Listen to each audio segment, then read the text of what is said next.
আসসালামু আলাইকুম বন্ধুরা, দেখুন আমার ইনকিউবেটরে একটি বাচ্চা ফুটতেছে। আপনারা দেখুন, বাচ্চাটি মাত্র ডিম থেকে বের হচ্ছে।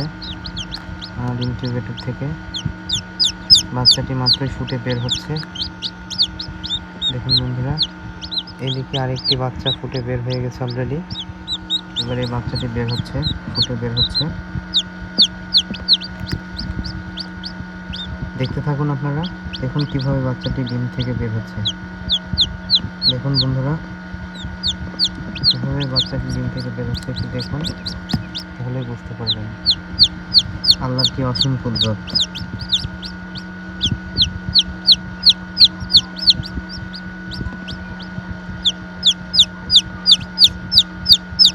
দেখুন বন্ধুরা, এই বাচ্চাটি আমার কিছুক্ষণ আগে ফুটেছে। এই বাচ্চাটি মোটামুটি সুস্থ আছে আল্লাহর রহমতে, এবং এই বাচ্চাটি নতুন ফুটতেছে। তো আল্লাহ চাইলে এই বাচ্চাটিও ইনশাল্লাহ বড় হয়ে যাবে, ভালো থাকবে, সুস্থ হবে ইনশাল্লাহ।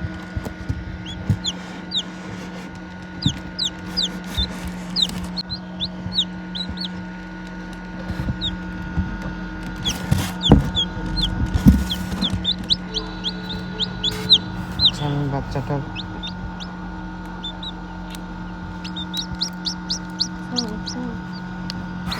দেখুন বন্ধুরা, বাচ্চাটি মোটামুটি বের হয়ে গেছে ডিম থেকে।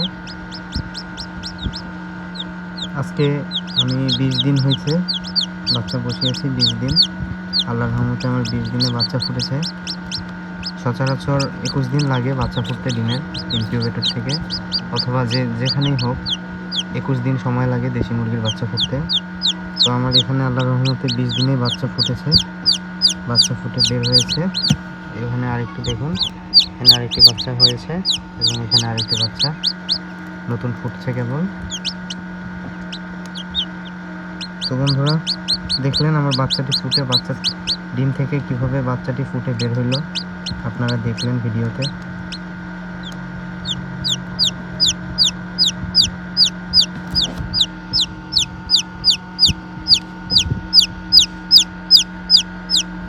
বন্ধুরা, আজকের মতো এখানেই বাচ্চাটি ফুটে বের হয়েছে। দেখুন,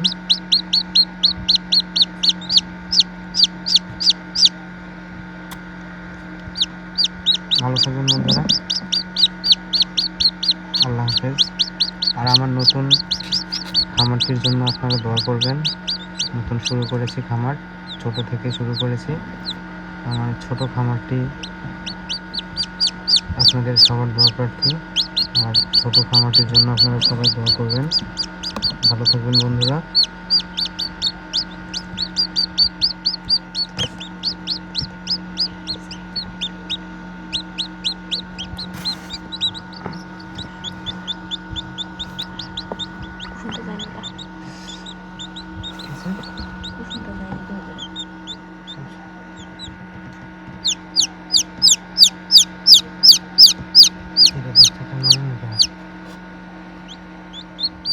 আচ্ছা বন্ধুরা, আজকে এই পর্যন্তই। ভালো থাকবেন সবাই, সুস্থ থাকবেন। আসসালামু আলাইকুম।